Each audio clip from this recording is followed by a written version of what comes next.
Good morning students.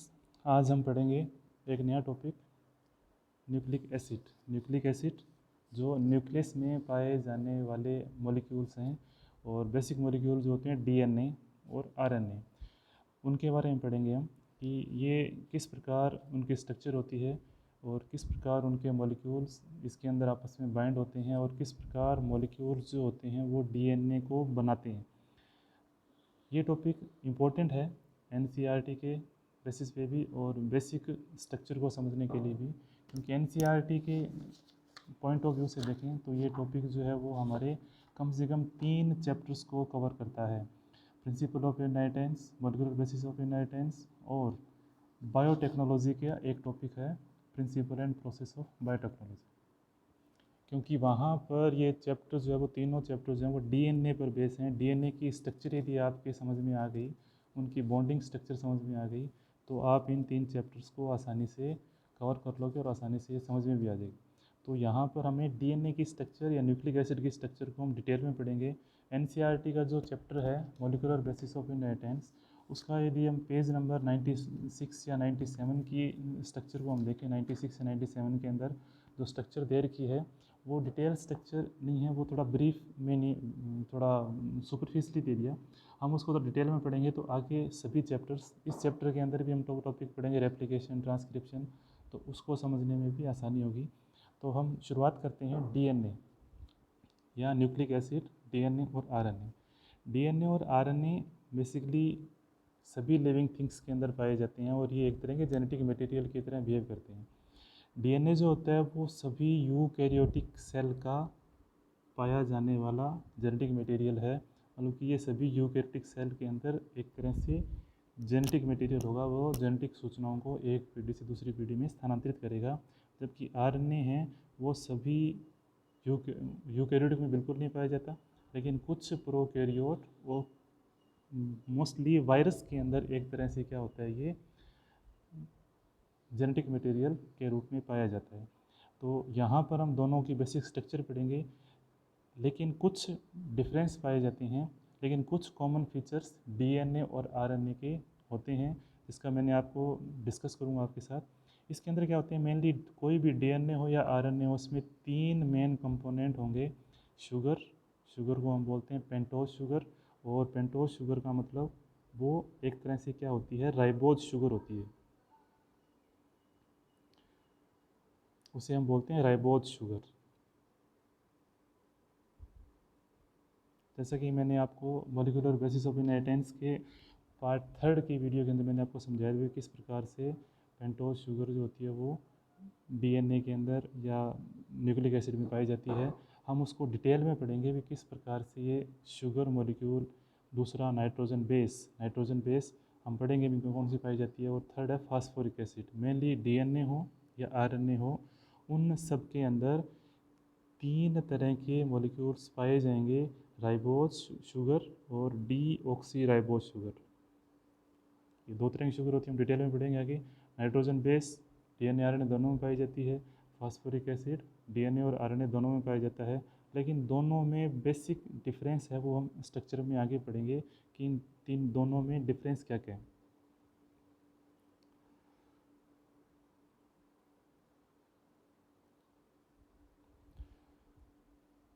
First बात करें pentose sugar की। पेंटोज शुगर, जैसा कि मैंने आपको बताया कि यहाँ पर 2 तरह के शुगर पाई जाती है। एक तो राइबोज शुगर जो बेसिकली आरएनए में पाया जाने वाला शुगर होता है, उसको हम बोलते हैं राइबोज शुगर, और उसी के बेस पे आरएनए का नाम दिया गया है राइबोज न्यूक्लिक एसिड, जिसका हम छोटे रूप में हम बोलते हैं उसको आरएनए, या शॉर्टकट में उसको आरएनए बोलते हैं। दूसरी पेंटोज शुगर पाई जाती है डी ऑक्सी राइबोज शुगर। ये दोनों की दोनों क्या होती है, 5 कार्बन की शुगर होती है। ये भी 5 कार्बन की होती है, ये भी 5 कार्बन की होती है, लेकिन इसके अंदर पाया जाता है डी ऑक्सी राइबोज शुगर।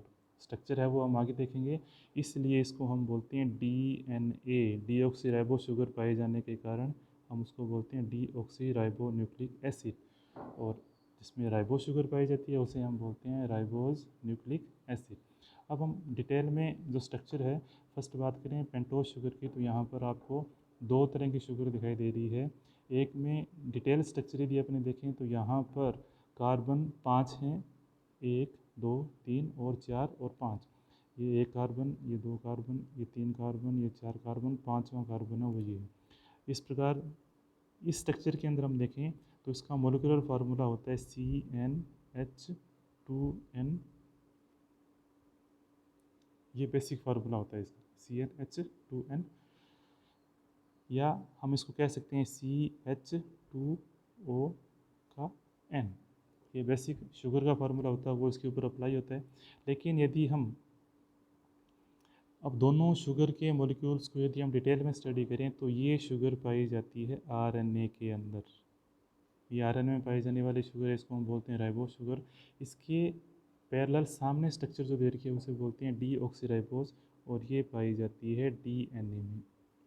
दोनों में बेसिक डिफरेंस आप देख सकते हो, यदि आप डिटेल में देखो तो दोनों में जो कार्बन संख्या 2 है वहाँ पर OH और H ग्रुप जुड़ा हुआ है, लेकिन जो कार्बन संख्या डीऑक्सीराइबोस के 2 पर है वहाँ पर दोनों तरफ H ग्रुप जुड़ा हुआ है, वहाँ पर एक ऑक्सीजन कम हो गई। एक ऑक्सीजन कम हो गई तो उसे हम बोलते हैं डीऑक्सीराइबोस, मतलब उसमें से ऑक्सीजन निकल गई मतलब कि वो डीऑक्सीजनेटेड हो गया।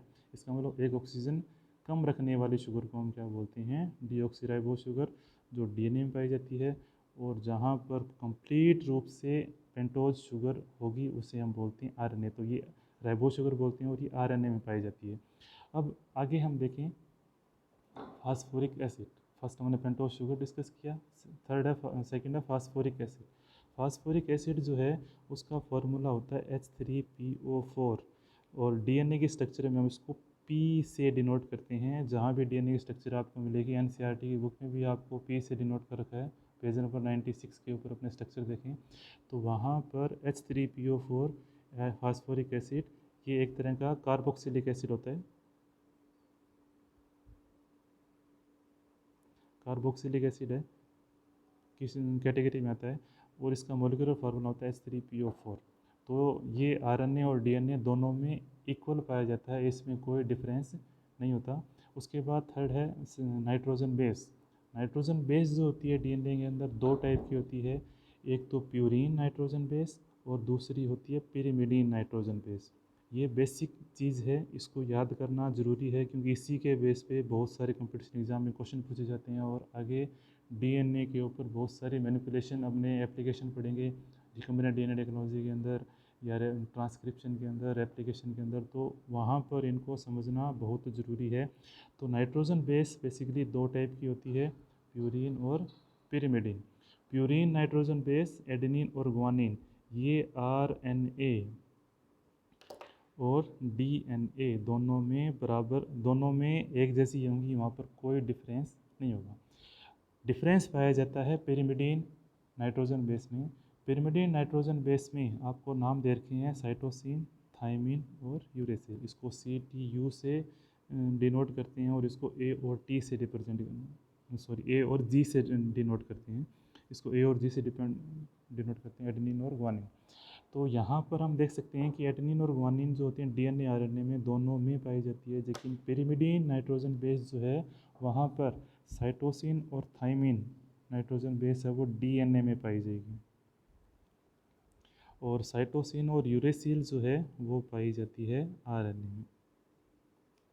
इसका मतलब ये हुआ कि आरएनए में थाइमिन एब्सेंट होती है जबकि डीएनए में यूरेसिल एब्सेंट होती है। मतलब पिरिमिडीन नाइट्रोजन बेस में से दो ही नाइट्रोजन बेस डीएनए में और आरएनए में पाई जाती है। तीनों नाइट्रोजन बेस ना तो डीएनए में पाई जाती है और ना ही आरएनए में पाई जाती है, यदि हम पिरिमिडीन नाइट्रोजन बेस की बात करें तो ये तीन मॉलिक्यूल हमने समझे। डीएनए के अंदर तीन मॉलिक्यूल पाए जाते हैं, ribose sugar, pentose sugar, 5 carbon की शुगर पाई जाती है जिसको हम बोलते हैं पेंटोज शुगर। एक में राइबोस शुगर आरएनए के अंदर और डीएनए में डीऑक्सीराइबोस शुगर, फिर फास्फोरिक एसिड और थर्ड नाइट्रोजन बेस। इन तीन बेसिक मॉलिक्यूल से डीएनए और आरएनए अपने स्ट्रक्चर को बनाते हैं।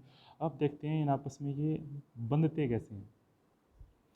अब थोड़ी स्ट्रक्चर समझ लेते हैं प्यूरिन नाइट्रोजन बेस की। प्यूरिन नाइट्रोजन बेस जो है वो दो टाइप के मॉलिक्यूल्स मैंने बताया आपको, एडेनिन और ग्वानिन। इस स्ट्रक्चर को अपने दिमाग में बिठा लेना है, इसको याद करना ज़रूरी नहीं है, क्योंकि याद ये इतनी इसकी ज़रूरत नहीं पड़ेगी, लेकिन हमें डीएनए और आरएनए के मॉलिक्यूलर स्ट्रक्चर को, उनकी बॉन्डिंग स्ट्रक्चर को समझने के लिए हमने इसकी स्ट्रक्चर को समझना ज़रूरी है कि यहाँ पर प्यूरिन नाइट्रोजन बेस डीएनए में कहाँ जुड़ती है, किस प्रकार जुड़ती है। तो यहाँ पर कार्बन का नंबर दे रखा है। एडेनिन के अंदर कुल 9 कार्बन पाए जाते हैं, ग्वानिन में 9 कार्बन होते हैं, तो उनका थोड़ा सा मॉलिक्यूलर डिफरेंस है।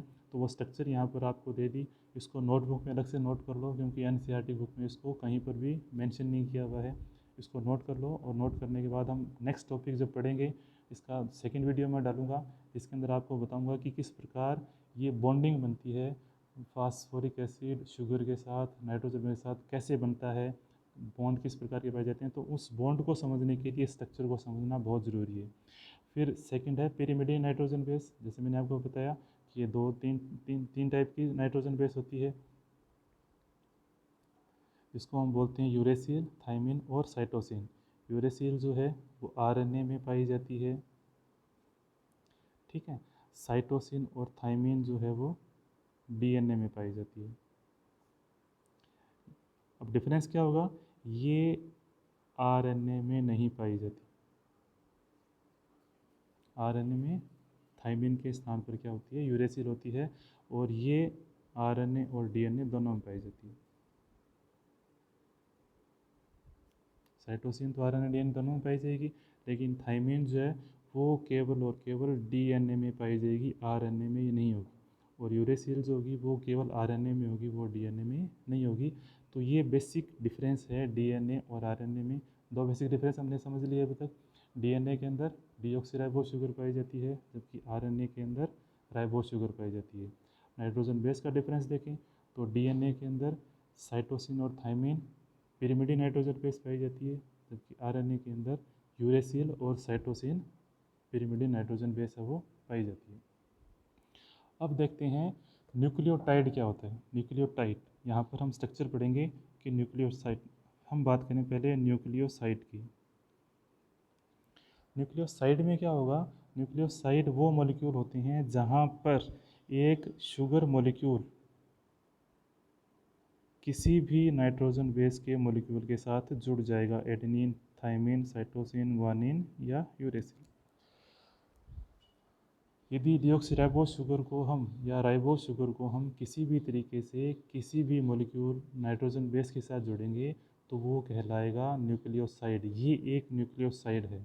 डीएनए जो होता है वो बहुत सारे न्यूक्लियोसाइड की चेन होती है, तो बहुत सारे न्यूक्लियोसाइड की चेन जब बन जाती है तो हम उसको बोलते हैं पॉलीन्यूक्लियोसाइड। न्यूक्लियोसाइड कब बनेगा, जब शुगर के साथ केवल नाइट्रोजन बेस जुड़ेगा। शुगर के साथ नाइट्रोजन बेस जुड़ेगा तो हम उसको क्या बोलते हैं, न्यूक्लियोसाइड। उसके बाद न्यूक्लियोटाइड। न्यूक्लियोटाइड जब बनता है तो न्यूक्लियोटाइड को बनने के लिए वहाँ पर इसके साथ यदि फास्फोरिक एसिड जोड़ दिया जाए तो वो कहलाता है न्यूक्लियोटाइड। न्यूक्लियोसाइड के साथ यदि हम फास्फोरिक एसिड जोड़ दें तो वो चेन बन जाती है एक न्यूक्लियोटाइड की, और उसको हम बोलते हैं एक न्यूक्लियोटाइड। और जब न्यूक्लियोटाइड बहुत सारे बन जाते हैं तो हम उसको बोलते हैं पॉलीन्यूक्लियोटाइड। मतलब कि बहुत सारे न्यूक्लियोसाइड जब बहुत सारे न्यूक्लियोटाइड के साथ जुड़ते हैं, मतलब कि बहुत सारे चेन आपस में बन जाती है, तो उसको हम बोलते हैं पॉलीन्यूक्लियोटाइड। तो यहाँ पर न्यूक्लियोसाइड को समझना ज़रूरी है, बेसिक डिफरेंस है। और यहाँ पर कंपटीशन एग्जाम में कंफ्यूज भी हो जाते हैं। न्यूक्लियोसाइड जो होता है वहाँ पर sugar plus nitrogen base, sugar कौन सी, पेंटोज शुगर। डीएनए होगा तो वहाँ डीऑक्सीराइबोज शुगर होगी, आरएनए होगा तो वहाँ क्या होगी, राइबोज शुगर होगी। ये बेसिक डिफरेंस हम पीछे समझ चुके हैं। यहाँ पर हम डीएनए की बात कर रहे हैं तो वहाँ पर डीऑक्सीराइबोज शुगर ही मिलेगा। और डीएनए के साथ यदि राइबोज शुगर पे नाइट्रोजन बेस जुड़ जाता है तो हम उसको बोलते हैं न्यूक्लियोसाइड। और दूसरा होगा यदि उसके साथ फास्फोरिक एसिड जुड़ जाता है तो वो हम बोलते हैं उसको न्यूक्लियोटाइड। अब देखते हैं न्यूक्लियोसाइड की फॉर्मेशन। यहाँ स्ट्रक्चर बता रखी है, मैंने आपको बताया था ये एडेनिन है।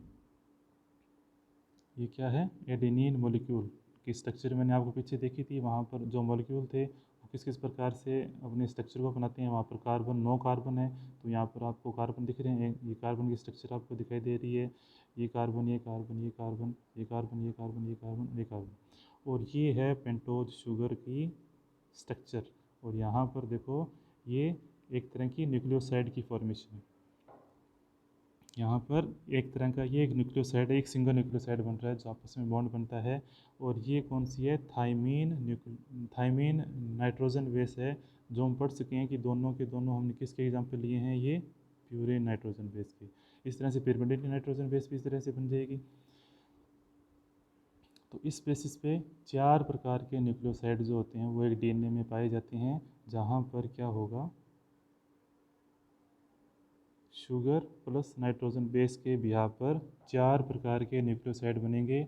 यदि एडेनिन जुड़ रहा है तो डीऑक्सी एडेनोसिन, ग्वानिन जुड़ रहा है तो डीऑक्सी ग्वानोसिन, साइटोसिन जुड़ रहा है तो डीऑक्सीसाइटेटिन, और थाइमिन जुड़ रहा है तो यदि थाइमिन जुड़ रहा है तो हम उसको बोलते हैं थाइमिडीन। ये नाम इंपॉर्टेंट है। इन नाम के बेस पे बहुत सारे क्वेश्चन है वो कंपटीशन एग्जाम में पूछे जाते हैं और कंफ्यूज भी करते हैं कि वहाँ पर आपको जो नाम दिए जाते हैं वो सारे एक दूसरे से मिलते जुलते जाते हैं, तो वहाँ पर कंफ्यूज होने की आवश्यकता नहीं है। ये नाम इनको याद रखना है कि ये न्यूक्लियोसाइड के नाम है, जहाँ पर क्या होगा? कोई भी शुगर जो होगी, सॉरी राइबोस शुगर या डीऑक्सीराइबोस शुगर होगी। यदि डीएनए है तो डीऑक्सीराइबोस शुगर, और आरएनए है तो राइबोस शुगर होगी। वो नाइट्रोजन बेस कोई भी यहाँ पर जुड़ेगी, एडेनिन, थाइमिन, साइटोसिन, ग्वानिन, तो उन सब के साथ जोड़ने के लिए जो स्ट्रक्चर बनती है उसे हम बोलते हैं न्यूक्लियोसाइड। और ये मोनो न्यूक्लियोसाइड है। इस तरह से इस तरह के 2 ग्रुप जुड़ेंगे, 3 ग्रुप जुड़ेंगे, 4 ग्रुप, बहुत सारे ग्रुप जुड़ जाएंगे आपस में, तो उनको हम बोलते हैं पॉली न्यूक्लियोसाइड। अब नेक्स्ट है न्यूक्लियोटाइड फॉर्मेशन। न्यूक्लियोटाइड जो होगा, न्यूक्लियोटाइड का मैंने आपको बताया कि किस प्रकार से है। हम यहाँ पर तीनों मॉलिक्यूल जुड़ रहे हैं। ये जो स्ट्रक्चर आपको दिखाई दे रही है ये क्या हुई? न्यूक्लियोसाइड की। ये न्यूक्लियोसाइड की होगी। अब उसके साथ ये फास्फोरिक एसिड भी जुड़ गया, फास्फोरिक एसिड भी जुड़ गया, तो दोनों को कंबाइंड रूप से हम क्या बोलेंगे? न्यूक्लियोटाइड। इसे हम क्या बोलेंगे? न्यूक्लियोटाइड। अब यहाँ पर जो नाइट्रोजन बेस है वो शुगर कोई भी हो, चाहे राइबोस शुगर हो चाहे डीऑक्सीराइबोस शुगर हो, वहाँ पर नाइट्रोजन बेस हमेशा ही शुगर के 1 नंबर कार्बन के साथ जुड़ता है। ये हमेशा ध्यान रखने की बात है कि शुगर के साथ जब नाइट्रोजन बेस जुड़ता है तो शुगर का कॉम्बिनेशन नाइट्रोजन बेस के साथ हमेशा ही किसके साथ जुड़ेगा? वो 1 नंबर कार्बन के साथ जुड़ेगा। और ये शुगर का है 5 नंबर कार्बन। 5 नंबर कार्बन के साथ हमेशा फास्फोरिक एसिड का मॉलिक्यूल जुड़ता है, जिसको हम बोलते हैं H3PO4। स्ट्रक्चर अपने पीछे समझ चुके हैं कि किस प्रकार वो बॉन्डिंग स्ट्रक्चर पाई जाती है। तो उसका जो 5 नंबर मॉलिक्यूल है शुगर का, वो फास्फोरिक एसिड के साथ जुड़ता है, वो फास्फेट ग्रुप बोलते हैं या फास्फोरिक एसिड ग्रुप है। तो ये दोनों चीज़ इंपॉर्टेंट है कि राइबोज शुगर का 1 नंबर कार्बन नाइट्रोजन बेस, यहाँ कोई भी हो सकती है नाइट्रोजन बेस, यहाँ एडेनिन का एग्जाम्पल लिया है, यहाँ थाइमिन भी हो सकती है, साइटोसिन भी हो सकती है, ग्वानिन भी हो सकती है, यूरेसिल भी हो सकती है। कोई भी नाइट्रोजन बेस यहाँ जुड़ेगी तो वो हमेशा शुगर के 1 नंबर कार्बन के साथ आकर जुड़ेगी, क्योंकि ये इंपॉर्टेंट फीचर है। इसी को यदि अपने याद रखेंगे तो आगे हमें स्ट्रक्चर समझना आसान होगा। दूसरा, शुगर का molecule 1 number, 2 number, 3 number, 4 number carbon ही हो गए। 5वां कार्बन ये जो है CH2OH, ये CH2 वाला 5वां कार्बन है। तो यहाँ पर शुगर जो फास्फेट ग्रुप जुड़ता है उसको हम बोलते हैं, ये 5 नंबर कार्बन का जुड़ता है, वहाँ पर फास्फोरिक एसिड जुड़ेगा। तो इस तरह से एक मॉलिक्यूल जो है वो एक न्यूक्लियोटाइड बना, ये न्यूक्लियोसाइड बना। न्यूक्लियोसाइड के साथ अब कौन कौन से न्यूक्लियोसाइड बना? तो न्यूक्लियोसाइड जो है वो मैंने आपको बताया कि किस प्रकार न्यूक्लियोसाइड जो है वो बनता है, जिसके अंदर शुगर प्लस नाइट्रोजन बेस, और न्यूक्लियोटाइड का बनता है यहाँ शुगर प्लस नाइट्रोजन बेस। यहाँ पर क्या होगा? Phosphate group plus sugar plus nitrogen base तीनों जुड़ जाते हैं तो वो क्या बन जाता है? एक न्यूक्लियोटाइड बन जाता है। उसके बाद कितने टाइप के न्यूक्लियोटाइड होंगे एक डीएनए के अंदर, तो वो समझेंगे।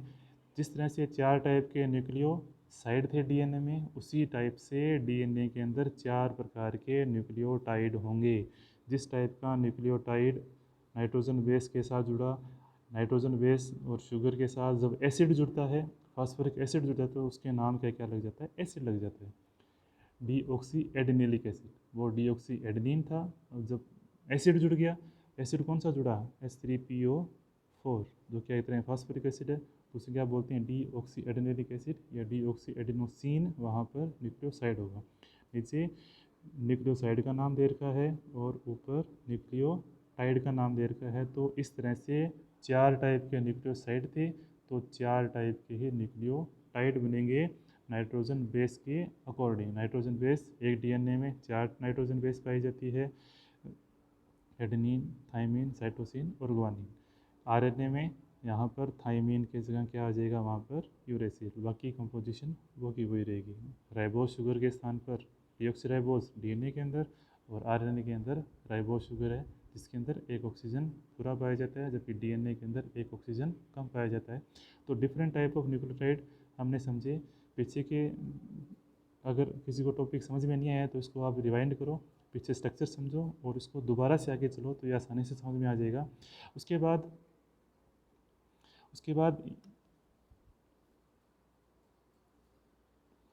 बाद हम क्या करेंगे, ये स्ट्रक्चर इसका पार्ट फर्स्ट वीडियो है। पार्ट सेकंड में आपको समझाया जाएगा कि डीएनए और आरएनए के जो न्यूक्लियोटाइड हैं वो आपस में किस प्रकार पॉलीन्यूक्लियोटाइड चेन बनाते हैं और किस प्रकार वो एक दूसरे के साथ जुड़कर एक डबल हेलिकल स्ट्रक्चर बनाते हैं। तो नेक्स्ट पार्ट 2 वीडियो है, वहाँ पर हम क्या समझेंगे, हम उसमें समझेंगे कि किस प्रकार से इनके बॉन्डिंग स्ट्रक्चर होती है। नाइट्रोजन बेस से कैसे जुड़ता है, फास्फोरिक एसिड शुगर से कैसे जुड़ता है, शुगर मॉलिक्यूल नाइट्रोजन बेस से कैसे जुड़ता है, उनमें बॉन्डिंग किस प्रकार से होती है। तो नेक्स्ट वीडियो है वो मैं जल्द ही अपलोड करूँगा, तब तक इसको समझो। अगर कुछ समझ में नहीं आए तो इस वीडियो को रिवाइंड करो, पीछे देखो इसमें क्या चीज़ आप समझ नहीं मेनली आपको ये चीज़ सारी की सारी नोटबुक पर नोट करके ही इसको आगे समझना है। ये इस वीडियो में यदि आप समझ के इसको छोड़ दोगे तो ये आपको बिल्कुल भी याद नहीं रहेगी, क्योंकि एनसीईआरटी की बुक के अंदर मॉलिक्यूलर स्ट्रक्चर सही नहीं, वो पूरी नहीं दे रखी है, वो सुपरफिशियली दे दिया। तो हमें उसको डिटेल में पढ़ने के लिए थोड़ा सा मॉलिक्यूल को समझना पड़ेगा। यदि वीडियो पसंद आई है तो लाइक करो और मेरे चैनल को सब्सक्राइब करो। धन्यवाद।